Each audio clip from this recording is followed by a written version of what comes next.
बस्तर में बीजेपी नेताओं की हत्या के मामले में छत्तीसगढ़ के डीजीपी ने केंद्रीय एजेंसी एनआईए को पत्र लिखा है और जांच की अपील की है। इस पर मुख्यमंत्री भूपेश बघेल ने यह कहा कि बीजेपी को राज्य में जो जांच हो रही उस पर विश्वास नहीं, इसलिए डीजीपी ने एनआईए को पत्र लिख दिया है। अब बीजेपी एनआईए से इसकी जांच करा ले।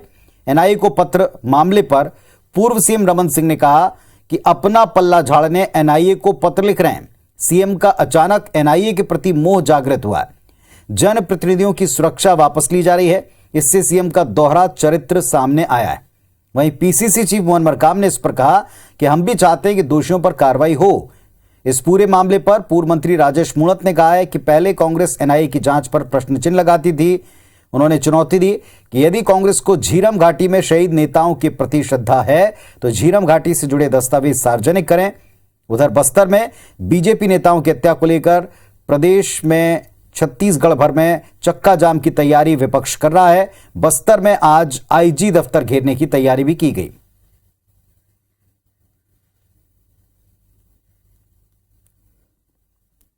भारतीय जनता पार्टी अभी जो 3 नक्सली हमला हुए और जिसके कारण से मौतें हुई, उसके बारे में उनको लगता है कि जांच है वो ठीक ढंग से नहीं हो रहा है। इस मामले में डीजी ने एनआईए के महानिदेशक को पत्र लिखा है कि इसकी भी जांच एनआईए से करा ले ताकि भारतीय जनता पार्टी के लोग संतुष्ट हो सकें। हमारे डीजीपी ने केंद्र सरकार से निवेदन किया है कि जो घटनाएं घटी है उसकी एनआईए से जांच कर दे। हम भी चाहते हैं दोषियों के ऊपर कार्यवाही हो, हम सबकी मांग है, क्योंकि हमने भी कहा था कि जो झीरम घाटी घटना घटी थी उसकी मतलब सीबीआई जांच हो, मगर उसने जांच नहीं किया। आज अचानक फिर से उनके मन में कहां से एनआईए के प्रति मोह जागृत हुआ और एनआईए अपने पल्ला झाड़ने के लिए इस प्रकार की घटनाओं से अपने आप को बचाने के लिए एनआईए जांच की बात कर रहे हैं, तो मुझे लगता है ये कांग्रेस का दोहरा चरित्र नजर आता है। केंद्र की एजेंसियों पर विश्वास जागृत तो हुआ, यही वो कांग्रेस पार्टी है जो एनआईए के ऊपर प्रश्नवाचक चिन्ह लगा रही थी कि अगर वाकई में वो कांग्रेस के जो शहीद हुए नेता उनके प्रति आपके मन में थोड़ी भी श्रद्धा है तो मुख्यमंत्री से कहिए, जो आपने सार्वजनिक विधानसभा से लेकर आपने सार्वजनिक कहा है कि मेरे वहां पर हत्याकांड के अंदर इन्वॉल्वमेंट लोगों के मेरे पास दस्तावेज, प्रमुख दस्तावेज हैं, उसको सार्वजनिक करें। और इसके ऊपर हमारे साथ हमारे सहयोगी सौरभ सिंह परिहार जुड़ रहे हैं, सीधे हम उनका रुख करते हैं। सौरभ, अगर सुन पा रहे हैं बताएं कि इस पूरे मामले पर बयान जिस अंदाज में आए हैं, कुछ और दिनों तक ये मुद्दा राजनीतिक गलियारे में गूंजेगा, गरमाएगा।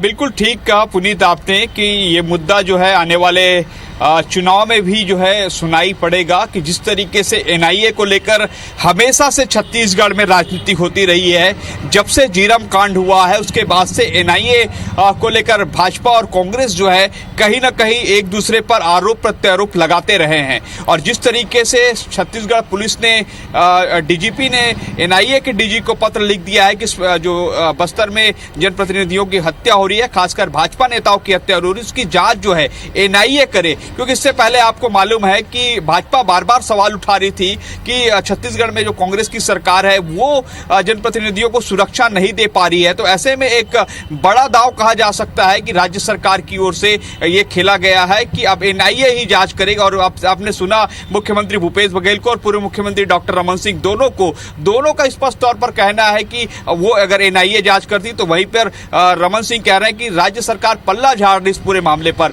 अब ऐसे में देखना होगा कि आने वाले समय में क्या एनआईए जांच करती है। जो सबसे महत्वपूर्ण जो पत्र आज एनआईए के डीजी को भेजे गए हैं डीजीपी छत्तीसगढ़ के द्वारा, क्या उस पर कोई उत्तर आता है कि हाँ हम इस मामले की जांच करेंगे। क्योंकि इस पर बार बार कांग्रेस और मुख्यमंत्री भूपेश बघेल यही सवाल उठा रहे हैं। जब भीमा मंडावी की हत्या हुई थी 2019 लोकसभा चुनाव प्रचार प्रसार के दौरान, तब जो है इस पूरे मामले की जांच जो है छत्तीसगढ़ पुलिस कर रही थी, लेकिन अचानक इस पूरे मामले की जांच जो है एनआईए करने लगी, जिसकी रिपोर्ट अभी तक नहीं आई है। और इसी को लेकर कांग्रेस बार बार सवाल उठा रही है। आखिर एनआईए जो है जांच करती है, लेकिन अभी तक इसकी रिपोर्ट सार्वजनिक नहीं हुई है। तो ऐसे में क्या माना जाए कि जो छत्तीसगढ़ की पुलिस जांच कर रही है उस पर कोई भरोसा नहीं है जो बीजेपी के नेताओं को। इसीलिए मुख्यमंत्री ने कहा है कि हमने इसीलिए जो है पूरे जांच के लिए एनआईए को भेज दिया है। अब देखना होगा कि आने वाले समय पर इस मुद्दे पर कांग्रेस और भाजपा कैसे एक दूसरे पर वार पलटवार करते हैं।